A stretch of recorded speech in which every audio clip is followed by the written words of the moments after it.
صبوني في كوبايه. السلام عليكم ورحمة الله وبركاته، ازيكم يا حبايبي؟ يا رب تكونوا كلكم بخير. اهلا بيكم في قناتكم اسكندريه اليوم. الرحاب ام عمر. وطبعا اليوم كان مختلف من قبلها بيوم، يعني كل البروباجندا اللي كانت على الفيسبوك والتحذيرات، وعززها كمان موقف وزارة التربية والتعليم لما عملت اجازة لكل المدارس والحضانات على مستوى الجمهورية. الناس قلقت طبعا وقالت لا ده مش امطار عادي، ما احنا طول السنة كان في امطار اكتر من كده، وفي عز نوات الشتاء ما كانش في اجازات زي السنين اللي فاتت. تمام، حتى كانت الماميز يعني والناس في المدارس لما يبقى في النوى يقولوا ليه ما عطوناش اجازة زي ما كان مثلا المحافظ اللي قبل كده كان بيدينا اجازة. فكان الاجازة بقى دي غريبة من نوعها بسبب كمان الاحداث اللي بتحصل. فالناس الاشاعات كترت ان ممكن يكون في حاجه بسبب الاحداث اللي بتحصل في الخليج واللي داير بين يعني فاهمين الحرب وكده. فعشان كده الناس كانت قلقانه جدا، الناس كانت متابعه وسهرانه على الفيسبوك لغايه الفجر، لغايه ما الدنيا بدات تمطر وبانت ملامح النوى او المنخفض ده. صورت لكم فيديو بالليل، وطبعا امطار اسكندريه من ساعه ما صورنا الساعه 4 الفجر لغايه يمكن الساعه 1 الدنيا بتشتي امطار غزيره جدا، سيول ما بطلتش شتاء، لدرجه انا ما عرفتش انزل لان ما كنتش هعرف امشي في الشارع من كتر الامطار. ويعني انتوا طبعا حذرتوني ان ما انزلش، لكن انا نازله بقى النهارده عشان اوريكم اسكندريه الجو عامل ازاي، وهل واحنا النهارده يعني الاربع، بكره المفروض ان كمان اجازه، هنشوف الجو عامل ازاي ونشوف البحر، نلحق نروح البحر. دلوقتي احنا داخلين على الساعه 5، يلا بينا. بس ان شاء الله الفيديو يطمنكم، ما تقلقوش، مفيش اي حاجه، نوة عاديه زي اي نوة احنا بنعدي بيها في اسكندريه، وكانت في نوات اصعب من كده كمان. دوسوا لايك من اول الفيديو عشان يوصل لاكبر عدد من الناس، ومتنسوش تشتركوا في قناتنا عن اسكندريه وعن اي حاجه بتحصل في اسكندريه. يلا بينا. احنا طبعا ابتدينا الفيديو من محرم بيه، لكن هنروح على البحر ونشوف تاثير المنخفض ده على البحر، والبحر شكله عامل ازاي.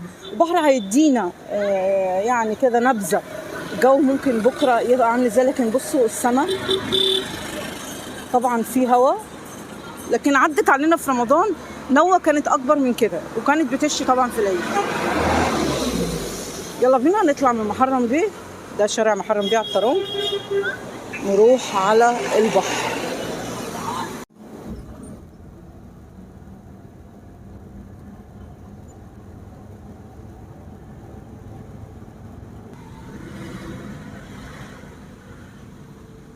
احنا طبعا كده في شارع جرين، وده شارع زين العابدين. الناس اللي طلبت شارع زين العابدين ان شاء الله نبقى نعمل لكم فيديو. هنطلع بقى، احنا راكبين تاكسي اسكندريه اهو، هنطلع نوصل لغايه البحر، نتمشى شويه على البحر. البحر وحشنا كلنا، وبالمره بقى زي ما بقول لكم نشوف الطقس من البحر. طبعا حبايبنا في الدول العربيه كتبوا لي ان عندهم برضو اجازات في العراق، وناس كتبت لي النهارده ان في الاردن بعد العصر، يعني المفروض دلوقتي يكون وصل عندهم المنخفض ده. احنا طبعا كلنا متابعين على السوشيال ميديا، لكن انا بقول لكم يا جماعه والله نوع عاديه جدا جدا، حصل اكتر منها واصعب منها في اسكندريه. يعني احنا بنصور مع بعض على مدار 6 سنين شفنا اصعب من كده بكتير. تمام، يمكن احنا الاسكندرانيه عشان متعودين، لكن هو الغريب بس موضوع الاجازه اللي كان على مستوى الجمهوريه وعلى مستوى دول عربيه كمان. تزامنا مع الاحداث الناس فكرت ان في حاجه تانية، في اشعاع، في الكلام ده، لكن ده طبعا لا، مفيش الحمد لله. تمام، فيلا بينا نكمل الجوله. لكن انا واخداكم في شوارع اسكندريه بالمره لغايه ما نوصل عند البحر. طبعا دي مستشفى الرمد او مستشفى فاروق كده، قناه السويس على يميننا كده بقى الشلالات. يلا بينا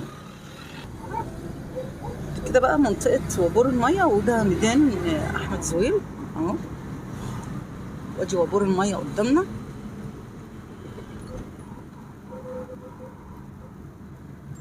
دي من ارقى اماكن اسكندريه يا جماعه المنطقه دي، والشقق غاليه فيها جدا.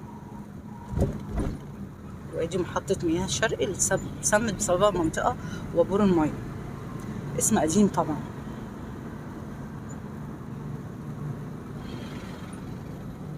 شايفين السحب؟ المفروض ان احنا بكره هتنقط بتدش يا جماعه. هي بتستناني لما بنزل، بتنقط اهي على الازاز بتاع العربيه. يلا بينا رزقنا بقى.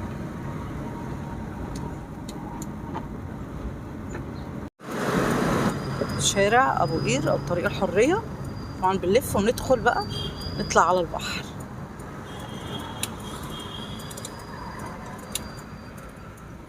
يجي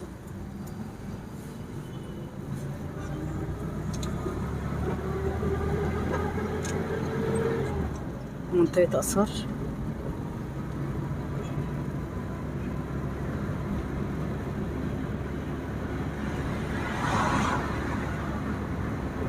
بس تحس ان الدنيا فاضيه برضه، صح؟ الدنيا فاضيه الصبح الناس قاعده عشان الاجازات طبعا. مفيش، طول ما مفيش مدارس تبقى الدنيا فاضيه. مفيش مدارس ومفيش مصيفين تبقى اسكندريه زي ما انتم شايفين كده. طبعا عربيات الصرف الصحي واقفه استعدادا لاي حاجه تحصل، لكن زي ما انتم شايفين برغم كميه الامطار الشوارع ناشفه ازاي. طبعا الشوارع الجانبيه وفي المناطق الشعبيه هتلاقوا الدنيا غرقانه ميه والشوارع لسه فيها ميه، حتى عندنا في محرم بيه. تمام، لكن ادي امطار اهو خفيفه. قدامنا بقى في اخر الشارع ده البحر.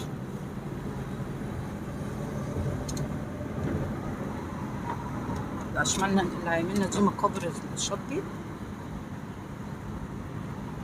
وكده دي الشلالات، حدائق الشلالات.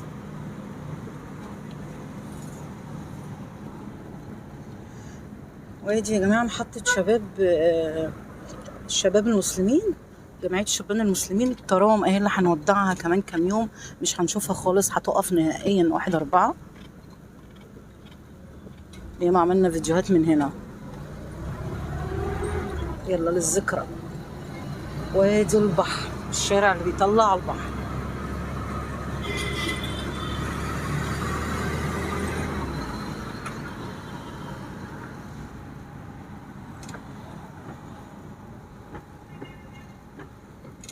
شارع بورسعيد من هنا بيوصل لغاية سيدي جابر. وده كده مستشفى الشاطبي المجنة على شمالنا. واقفين طبعا في الإشارة. أمطار أمطار أمطار وهنغرق، وأنا معيش شمسية نازلة بقى إيه. قلت خلاص جو صفى خالص، لكن خير إن شاء الله يا رب.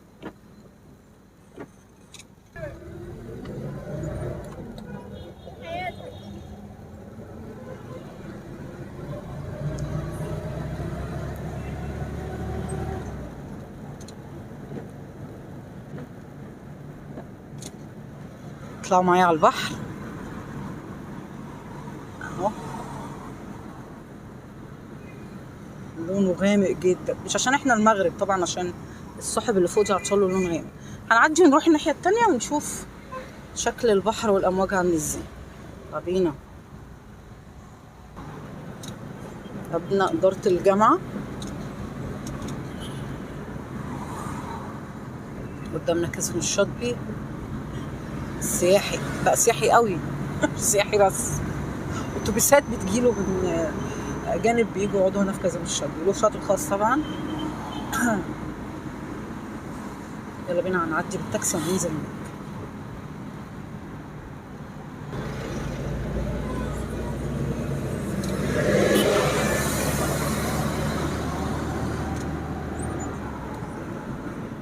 بس الحرية.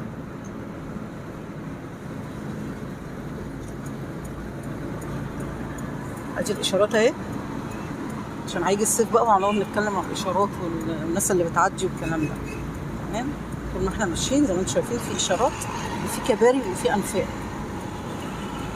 احنا دلوقتي كده قدامنا كامب شيزار وهنرجع احنا على الشاطئ. ممكن ناخدها من نزلني على اي جنب بقى مني.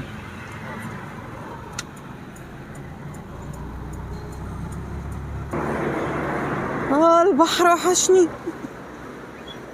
الناس اهي، مش انا بس اللي نازله، عشان هتقول ام عمر ايه اللي نزلك؟ ما نزلتش والله زي ما انتوا قلتوا لي في الامطار، لان بجد كنت هتعب. انا تعبت اصلا يوم جرين بلازا، عشان كده من يوميها ما صورناش حاجه.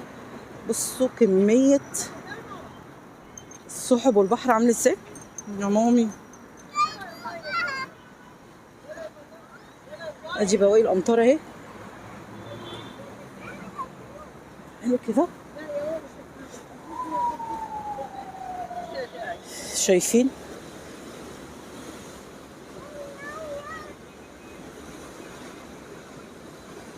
البحر طبعا لونه متغير، مش عشان الغروب، لا عشان في النوات بيبقى كده بسبب الله. قوس قزح هناك اهو، شايفين الوان الطيف. بصوا اطفال اهو في الشارع، مش انا. شباب بتصور تحت عند الصخور، وده غلط طبعا.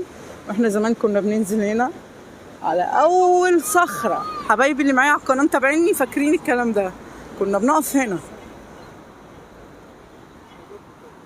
تمام، بحري كلها والمنشيه ومحطه الرمل قدامنا، وادي كازينو الشاطبي. طبعا الناحيه دي بقى كامب الشزار، بعدين الابراهيميه، كليوباترا، بين التشتي، وبعدين سيدي جابر، ستانلي،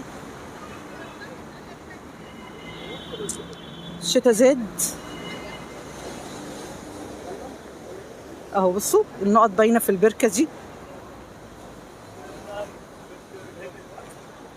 عادي اشوف لي حته استخبى فيها. يعني من اجمل المحتويات اللي بحب اصورها بجد. لكن مش عارفه، كنت الاول اصور وزي الفل ما يجراليش حاجه، دلوقتي قوي اي شويه شتا ينزلوا عليا اتعب واقعد. مش عارفه بصراحه، طول عمري متعوده امشي في الشتاء. وطبعا متابعينا شافونا على القناه صورنا في اصعب من كده، في كتير برق ورعد وامطار وشتاء على البحر في عز النوات. تمام، يلا نتمشى قدام شويه، يبقى اتمشيتوا معانا ونشوف كده الامطار هتزيد علينا ولا لا. البحر عالي، لكن اكيد الصبح كان اعلى بقى ساعه ويبقى اعلى كمان قبل الامطار. مشوا معايا في اسكندريه في الشتاء، في ناس ضيوفنا وحبايبنا جايين كمان الايام الجايه اسكندريه، فبنقول لهم يعني يطمنوا خلاص النهارده وبكره ان شاء الله. وطبعا يا جماعه احنا في فتره ربيع، يعني احنا في فصل الربيع، فبيبقى ما فيش استقرار في حاله الجو، يعني عدم استقرار في حاله الجو، خمسين منخفضات، مره يعني مره الجو حر، مره تراب، مره شتاء، مره امطار. فعادي جدا حتى لو خدنا اجازات ما تقلقوش.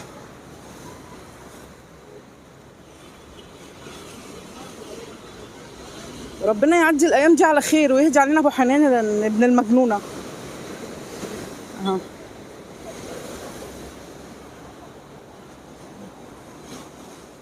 اللهم صيبا نافعا يا رب. شوف شويه الامواج،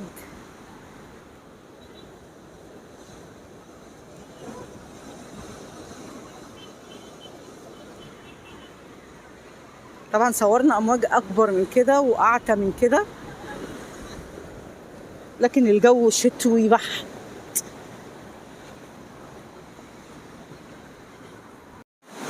هي بتشتي عليا، انا طالعه، في ناس بتقول لي ايه ما تطلعيش بوشك في الفيديو، حاولي تركزي في محتوى الفيديو. لا انا كنت بطلع في المقدمه، بس هطلع لكم في المقدمه وفي نص الفيديو، ولو ربنا قدرني كمان هطلع لكم في اخر الفيديو، طالما طلوعي مزعلكم قوي كده. طبعا الطلوع ده مش منظره ولا حاجه يعني، وانا منظري يعني مش بتاع طالعه في اول الفيديو جمالي وحلاوتي، بالعكس انا واحده يعني ملتزمه ولابسه الخمار الحمد لله. لكن الطلوع عشان نتواصل مع حبايبي على القناه ده شيء مهم جدا جدا. زي مثلا المذيع لما بيطلع في برنامج هل بيقعد يتكلم ما بيطلعش، ده من يمكن انا من اول الناس اللي بدات الفيديو بالظهور ده، عشان بيعمل تواصل اكتر وتفاعل من الناس وقرب للناس، ويعني الناس بتحب صاحب المحتوى او ما تحبوش. الحمد لله لقينا نجاح كبير جدا، وهنطلع ان شاء الله دايما بوشنا. الشتاء زاد جدا جدا علينا، شايفين النوة اشتغلت تاني، ومن المعروف بعد العصر الجو بيتغير. يلا بينا كده تعالوا اوريكم الشارع.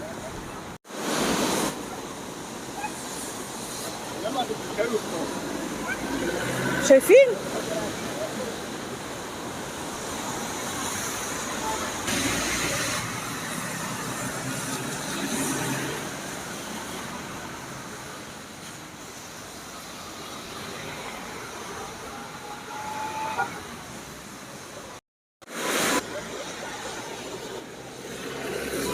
تكونوا شفتوا الفيديو بتاعنا النهارده. ما تنسوش تدوسوا لايك وشير وفعلوا الجرس واشتراك في قناتنا لو اول مره تشوفونا.